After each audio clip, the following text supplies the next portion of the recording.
by talking about taking away citizens' AR-15s and AK-47s. Did Beto O'Rourke actually ruin any kind of agreement on gun control or gun legislation? Hey everybody, I'm Chad Hasty, host of the Chad Hasty Show, which airs weekday mornings 8:30 to 11 a.m. Central Time on News Talk 95.1 FM and 790 a.m. KFYO. Senator John Cornyn telling folks that because of Beto O'Rourke, there's probably not going to be any type of agreement anytime soon at all when it comes to gun legislation. The Dallas Morning News reporting on Tuesday, quote, Beto O'Rourke has thrown gasoline on this discussion, which I think, this is from Senator John Cornyn, which I think had been proceeding along a pretty calm, rational, logical path by suggesting that even law-abiding citizens would see their AR-15s and AK-47s confiscated by the federal government. Senator Cornyn asserted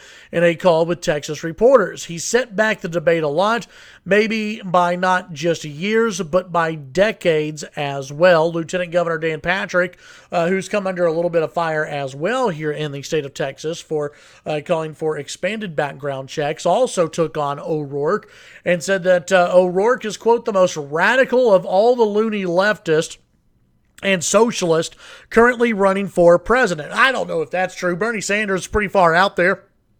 I think that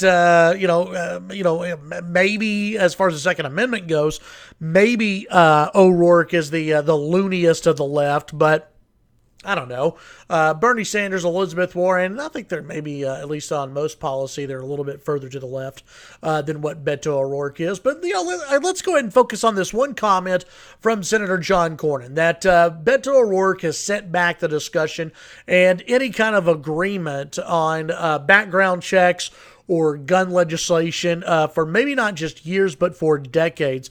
It's pretty easy to see why. You had Republicans and Democrats maybe working on some legislation to expand background checks. And here comes Beto O'Rourke, who's polling at, 3-4% nationwide. He's not going to be the nominee, but he has nothing to lose. It's all about him at this point, right? That's what Matt McKoviak said on my radio show. And you've got Beto O'Rourke who comes out and says, listen, what we're going to do is we're going to take away your AR-15s. We're going to take away your AK-47s. We're going to take all this stuff away. Hell yes, we're going to take away all of that. And he gets very emotional about it. And it shows that Beto O'Rourke is not qualified to be president of the United States. He gets really emotional. And as president, I don't think you can become emotional on this. I think it's okay to say, listen, we were attacked. We had a horrible attack in El Paso, but that's not going to change my emotional stance on the Second Amendment. It's not easy to do, and that's why it's not easy for everybody to be president of the United States. And I think Beto has shown that he's not qualified to be president. So you've got Beto O'Rourke, who he knows that there's been some discussion. Now, is it a serious discussion about expanded background checks? I have no idea. There's only maybe a handful of people who do. The president seemed as though he was on board, at least for a while, for these expanded background checks. You had Texas Lieutenant Governor Dan Patrick, who came out in Texas urging the NRA and urging Texas Republicans to get on board with what President Trump wanted, which one could argue is probably expanded background checks. And now it looks as though, and we've got another article from the Washington Examiner or Washington Times maybe, on Tuesday, that kind of everything's been put on hold. And it's because Beto O'Rourke has kind of ruined things for the Democrats. At the same time, in my opinion, he's kind of helped things for those of us on the side of the Second Amendment who are always worried about the slippery slope argument. Beto O'Rourke has finally said what Democrats were wanting to keep secret, that they are all for gun confiscation. And I said in my video yesterday, the Democrats don't just want to take away your AR-15s or your AK-47s. They want to get rid of all guns. At the end of the day, that's exactly what they want. They want to get rid of all guns. That is their end game. That's how they get total control over the public, is by getting rid of all guns. Not that you'd be able to, but that's what they want to achieve. Beto O'Rourke has harmed the process among Democrats and some Republicans of trying to come together and hash out some type of deal on expanded background checks. And it's because of this.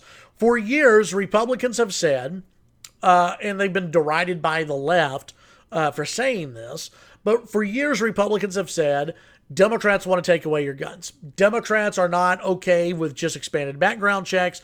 Democrats want a mandatory gun buyback program. Democrats want a national gun registry. Democrats want to take away your guns. And for years and years and years, we heard from the left, no, we don't. No, we don't. You gun nuts. You're crazy. You're absolutely nuts. We don't want to take away your guns. You're just saying that. It's the tinfoil hat, the Alex Jones people who are out there, the evil NRA want to make you believe that we want to take away your guns. And now Beto O'Rourke has come out on national television and said, hell yes, we want to take away your AR-15. Hell yes, we want to take away your AK-47. So there's no trust there now. And there shouldn't be any trust. When it comes to the Second Amendment in the government, there shouldn't be a lot of trust. And Beto O'Rourke, whether he wanted to or not, he has blown all hope of trust out of the water between Republicans and those who support the Second Amendment and Democrats and those who do not support the Second Amendment. So I agree with John Cornyn on this. I don't know about decades, but I do think that he has set back the gun conversation as of right now, which I'm kind of okay with. Listen, I don't want felons going and getting guns and blowing people away. I don't want violent people getting their hands on guns and killing people. I don't want mass shootings. But what I do want is for responsible gun owners to be able to easily buy and easily have a firearm to protect themselves, to protect their family members, to protect their friends, and yes, to protect from tyranny, from a burdensome a government that wants to take over your life and that wants to place tyranny on you. That, at the end of the day, and I talked about this on my radio show, the Second Amendment is not about hunting. The Second Amendment is not even about you protecting your home or your car or your family. It's great for that, but it's not what it's about. At the very heart of the Second Amendment is to protect against a tyrannical government. And when you have lawmakers who are running on socialism, all you have to do is look at what happened in Venezuela. When Venezuela years ago gave up their guns and citizens said, we'll be a much safer country if we give up our guns. That was the excuse used. We'll be a safer country if we do this.